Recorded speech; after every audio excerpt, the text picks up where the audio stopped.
Selamat sore, saudara-saudari yang terkasih dalam Kristus.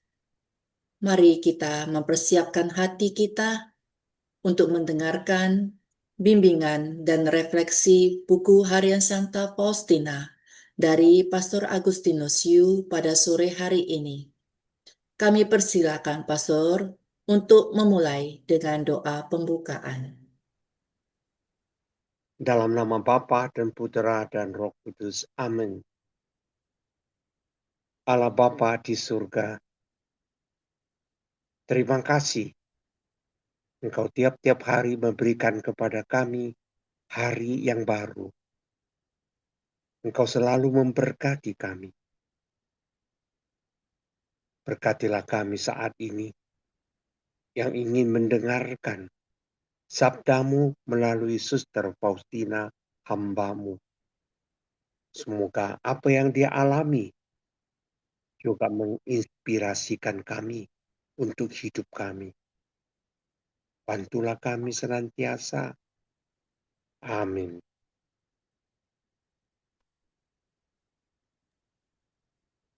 Buku Harian Santa Faustina nomor 275. Yesus mencintai jiwa-jiwa yang tersembunyi. Suatu bunga yang tersembunyi itu paling harum.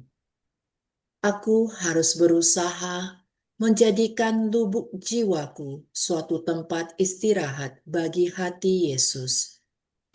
Di saat-saat yang sulit dan menyakitkan, ya Penciptaku, aku akan melambungkan bagimu madah kepercayaan, karena tak terbataslah dalamnya lubuk kepercayaanku kepadamu dan kepada kerahimanmu. Kami persilakan Pastor untuk membawakan perenungan. Bapak, Ibu yang terkasih, dalam nomor ini, Suster Faustina mencatat Yesus mencintai jiwa-jiwa yang tersembunyi. Tersembunyi bukanlah jiwa yang menyembunyikan diri, tetapi tersembunyi ini maksudnya jiwa yang memang sungguh mengasihi Tuhan. Tapi ia tidak pernah menggembar-gemborkan apa yang dia buat, dan semangat ini itulah yang dialami dan dimiliki oleh Suster Faustina. Ia ingin menjaga keheningan surgawi yang dia miliki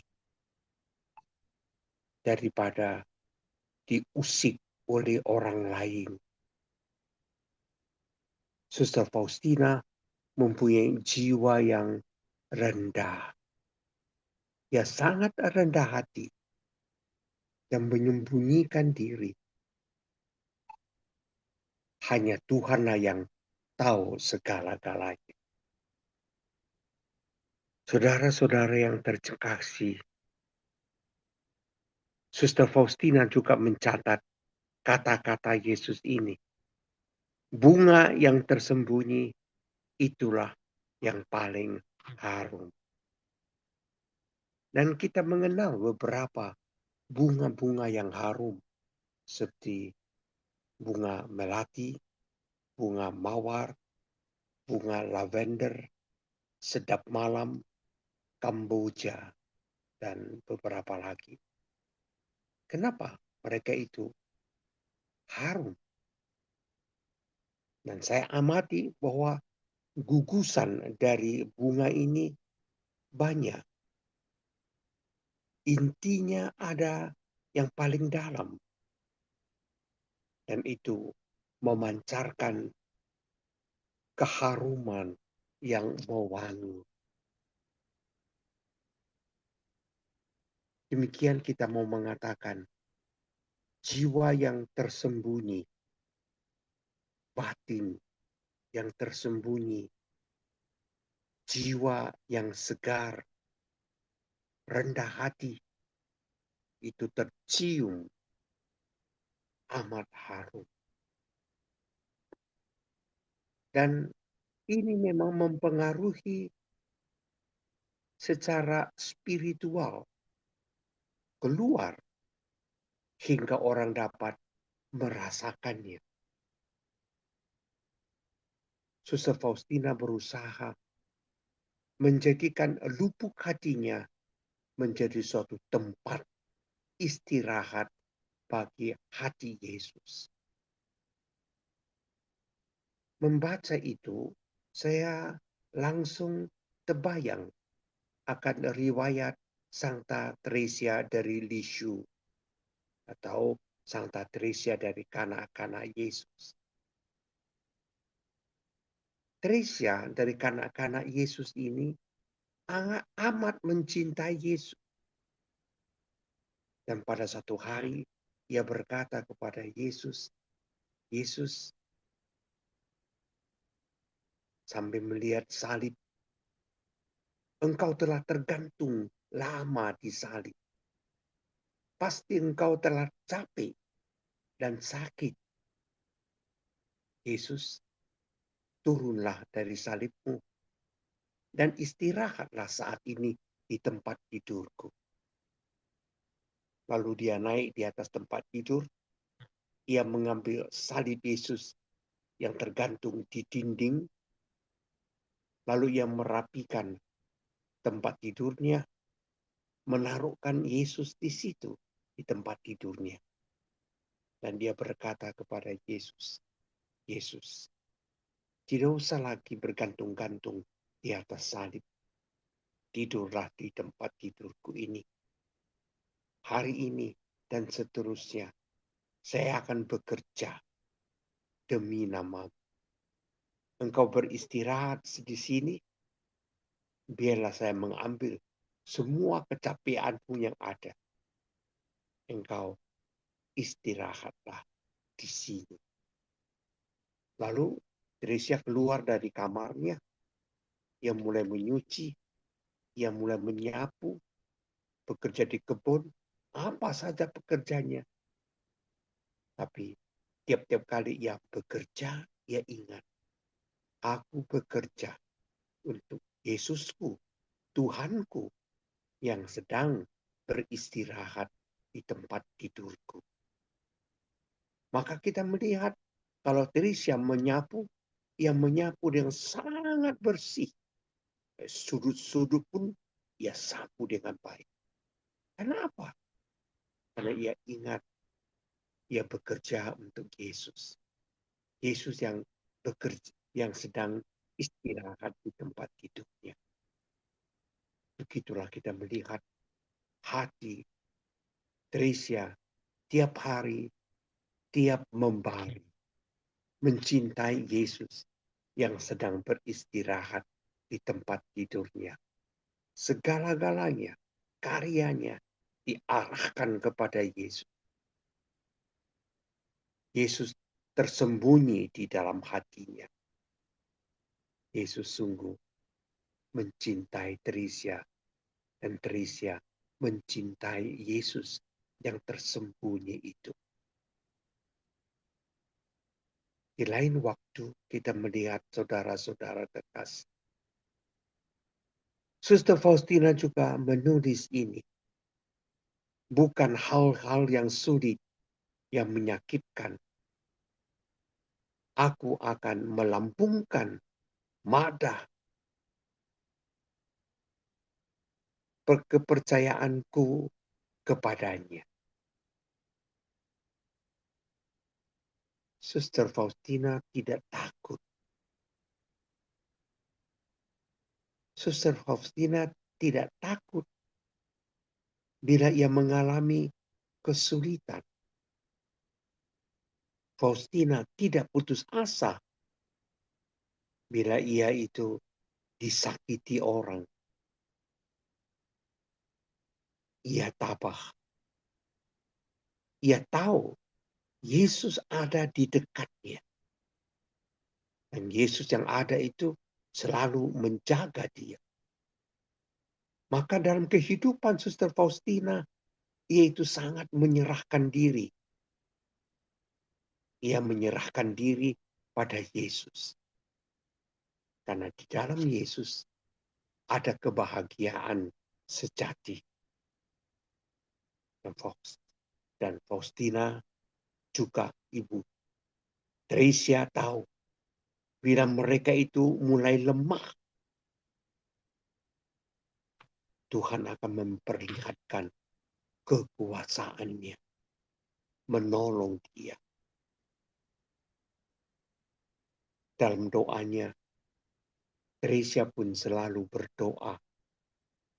Dan dia pernah berkata kepada Yesus, Yesus, engkau sebagai anak tentu suka akan permainan, bukan? Nah Yesus, jadikan aku ini permainan bagimu. Aku ingin menjadikan bola bagimu. Bermainlah dengan bola itu. Dan Tresia berkata, Yesus, bila kau pukul-pukul bola itu, kau sepak, dan kau tendang bola itu, aku kau tendang, aku kau sepak, engkau bermain. Sakit memang ditendang. Tapi aku rela, Yesus, engkau tendang. Aku akan membiarkan diriku, kau tendang, kau pukul. Dan kalau engkau sudah bosan bermain, engkau tinggalkan bola itu di sudut kamar. Berdiam dia sendiri. Aku pun akan mengerti. Ada kalanya engkau meninggalkan aku. Tidak bermain dengan aku. Tapi aku siap untuk menantikan engkau datang lagi dan bermain bersama dengan aku. Tetapi Yesus, janganlah sekali-kali mengambil pisau dan menusuk aku. Sakit. Tetapi andainya engkau menusuk aku, ingin melihat isi dalamnya.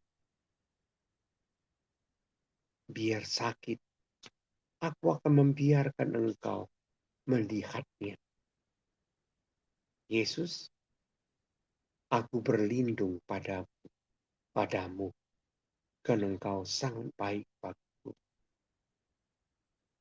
Tresia sungguh-sungguh menyerahkan diri. Tresia dan seperti Faustina pun selalu menantikan suara Tuhan untuk mereka.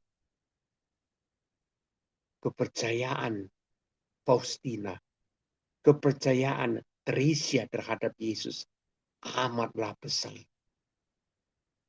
Ia kecil, tapi jiwanya besar. Tindakan-tindakan mereka berdua kecil, tetapi spiritualitasnya amat besar. Tresia dan Suster Faustina punya kemiripan yang amat besar. Faustina tidak mempunyai apa-apa pun, tetapi keakrabannya dengan Yesus menyanggupkan dia berbuat segala-galanya. Ingat mukjizat-mukjizat yang pernah terjadi oleh Suster Faustina. Itu karena kekuasaan Yesus. Ia menanam bunga. Ia bicara dengan bunga. Dan bunga itu mengeluarkan bunga-bunga yang sesungguhnya yang mentakjubkan orang. Lihat